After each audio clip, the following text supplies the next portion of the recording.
دوستو، ایک دن اللہ پاک اگلوں اور پچھلوں کو ایک معلوم دن یعنی بروز قیامت ایک مقام پر جمع فرمائے گا۔ 40 سال تک لوگوں کی آنکھیں اوپر کی طرف لگی رہیں گی، وہ فیصلے کے منتظر ہوں گے۔ مومنوں کو ان کے اعمال کے مطابق نور عطا کیا جائے گا۔ کسی کو بڑے پہاڑ کی مثل نور ملے گا اور کسی کو کھجور کے درخت کی مانند، تو کسی کو اس سے بھی کم، حتیٰ کہ ان میں سے آخری شخص کو پاؤں کے انگوٹھے جتنا نور عطا کیا جائے گا، جو کبھی چمکے گا اور کبھی بجھ جائے گا۔ جب اس کا نور چمکے گا تو وہ چلے گا، اور جب بجھ جائے گا تو اندھیرے کی وجہ سے رک جائے گا۔ پھر ہر ایک اپنے اپنے نور کے مطابق پل صراط عبور کریں گے۔ کوئی تو پلک جھپکنے میں گزر جائے گا، کوئی بجلی کی طرح، کوئی بادل کی مانند، کوئی ستارے ٹوٹنے کی مثل، کوئی گھوڑے کے دوڑنے کی طرح، تو کوئی آدمی کے دوڑنے کی طرح گزرے گا۔ جس کو پاؤں کے انگوٹھے کی مثل نور دیا جائے گا، وہ چہرے، ہاتھوں اور پاؤں کے بل گزرے گا۔ حالت یہ ہوگی کہ ایک ہاتھ بڑھائے گا تو دوسرا اٹک جائے گا۔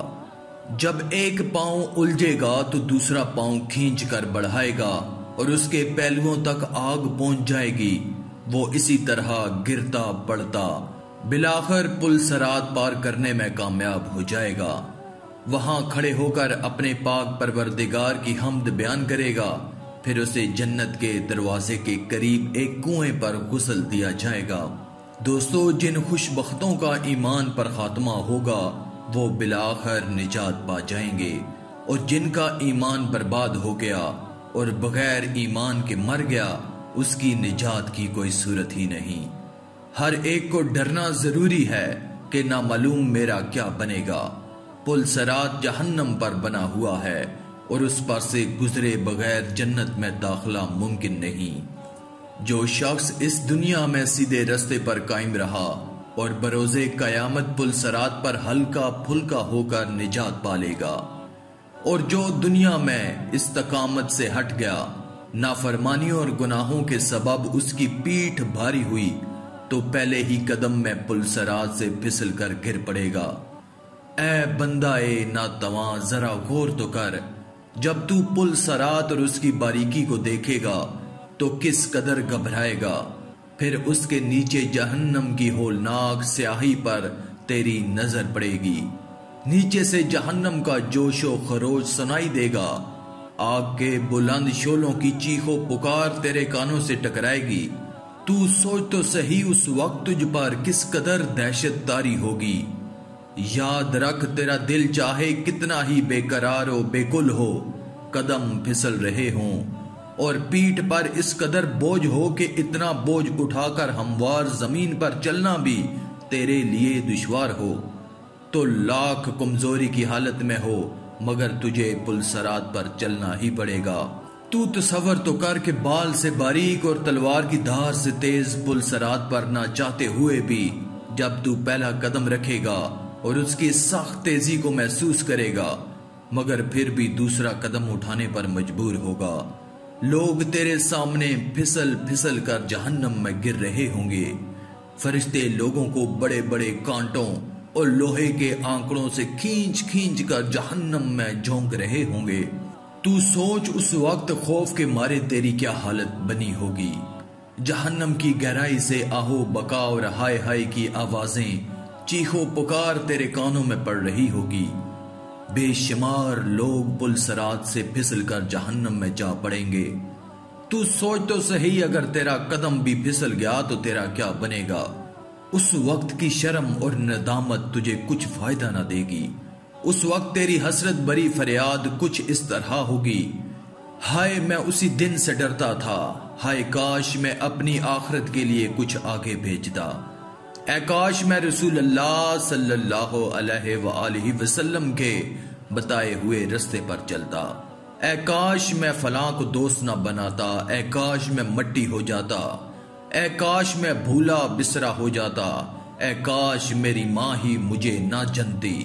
دوستو، جب لوگ قیامت کے ہولناک مناظر کے بارے میں کوئی بیان یا کوئی بات سنتے ہیں تو فوراً ان کی زبان پر استغفار یعنی پناہ مانگنے والے کلمات جاری ہو جاتے ہیں اور وہ کہنے لگتے ہیں کہ میں اللہ پاک کی مدد چاہتا ہوں، یا اللہ مجھے بچا لے، یا اللہ مجھے بچا لے۔ اس کے باوجود گناہوں پر ڈٹے رہتے ہیں اور ان کی ہلاکت کا باعث ہیں۔ شیطان ان کے پناہ مانگنے پر ہنستا ہے، یعنی یہ سب صرف جذباتی اور عارضی الفاظ ہوتے ہیں، خوف حقیقی کی وجہ سے نکلے ہوئے نہیں ہوتے۔ ان کو جذباتی اور عارضی الفاظ اس لیے کہہ رہا ہوں کہ ایک طرف پناہ بھی مانگ رہے ہیں مگر دوسری طرف گناہوں پر اٹل ہیں، گناہوں پر ڈٹے ہوئے ہیں، گناہوں کو ترک کر دینے کا عزم نہیں ہوتا۔ مثلاً بے نمازی ہے تو بے نمازی، اور داڑھی کٹوا رکھی ہے تو داڑھی کا بغیر ہی ہے، جھوٹ بولنا ترک کرنے کا عزم کرتا ہی نہیں، سود رشوت حرام کمائی اور دھوکے بازی جیسے کام چھوڑتا ہی نہیں، پرائی عورتوں کے ساتھ بدنگاہی کرنے والا، فلم بینی اور گانے باجوں کو سننے والا اپنے اس عمل سے باز آتا ہی نہیں، غیر شرعی لباس پہننے والا، لوگوں پر ظلم کرنے والا، زانی شرابی، ماں باپ کو ستانے والا، بال بچوں کو شریعت اور سنت کے مطابق تربیت نہ دینے والا، بے نمازیوں اور ماڈرن دوستوں کی تباہ کن صحبتوں میں بیٹھنے والا اپنے اپنے گناہوں پر حسب معمول قائم رہتا ہے۔ بے شک جذبات میں آ کر عارضی طور پر رونا اور توبہ کرنا بھی انشاءاللہ ضرور رنگ لائے گا۔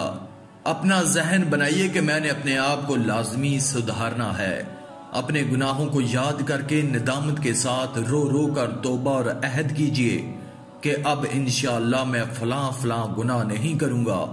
خبردار، یہاں شیطان آپ کو مشورہ دے گا کہ جذباتی فیصلہ اچھا نہیں ہوتا، اپنی اصلاح آہستہ آہستہ کرنی چاہیے، ایک دم سے ہی مولوی مت بن جانا، بس دھیرے دھیرے کوشش جاری رکھ، ابھی تو ساری زندگی پڑی ہے، ابھی تو تیری عمر ہی کیا ہے، ابھی تو تیری شادی بھی نہیں ہوئی، شادی کے بعد داڑھی رکھ لینا، بلکہ حج کے لیے جانا تو مدینہ منورہ سے داڑھی رکھ کر آنا، جب بوڑھا ہو جائے تو امامہ سجا لینا۔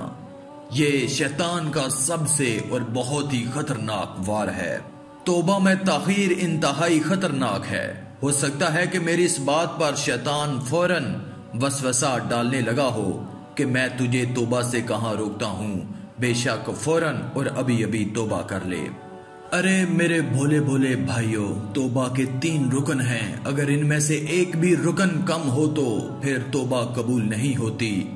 پہلا رکن ہے اعتراف جرم، دوسرا ندامت یعنی کیے ہوئے گناہوں پر شرمندگی، اور تیسرا ہے عزم ترک یعنی گناہ چھوڑنے کا عزم۔ نیز اگر گناہ قابل تلافی ہو تو اس کی تلافی بھی لازم ہے، مثلاً بے نمازی کی توبہ اسی وقت سچی توبہ کہلائی جائے گی جب رہ جانے والی نمازوں کی قضا بھی کرے، کسی کا مال یا پیسے چھین یا دبا لیے تھے تو توبہ اسی صورت میں مکمل ہوگی جبکہ اس کو لٹائے یا اسے معاف کرائے۔ خالی سوری کہہ دینا یا اوپری طور پر معافی مانگ لینا کافی نہیں ہوتا جب تک صاحب حق معاف نہ کرے۔ ہاں، اگر صاحب حق فوت ہو جائے تو اس کے ورثاء کو پیسے لٹائے، اگر ورثاء بھی نہ رہے ہوں یا کچھ معلوم ہی نہیں کہ کس کس کے پیسے کھا ڈالے تھے تو اتنی رقم کسی فقیر یا مسکین کو خیرات کر دے۔ اللہ تعالیٰ سے دعا ہے کہ اللہ تعالیٰ میرے اور آپ کے گناہوں کو معاف فرمائے اور ہم کو سیدھے راستے پر چلنے کی توفیق عطا فرمائے، آمین۔ آج کی اس ویڈیو میں تھا بس اتنا ہی۔ مزید اسلامی ویڈیوز حاصل کرنے کے لیے اللہ کی قدرت چینل کو سبسکرائب کر دیں اور ساتھ میں موجود بیل کے آئیکن کو دبا کر آل پر کلک کر دیں۔ شکریہ۔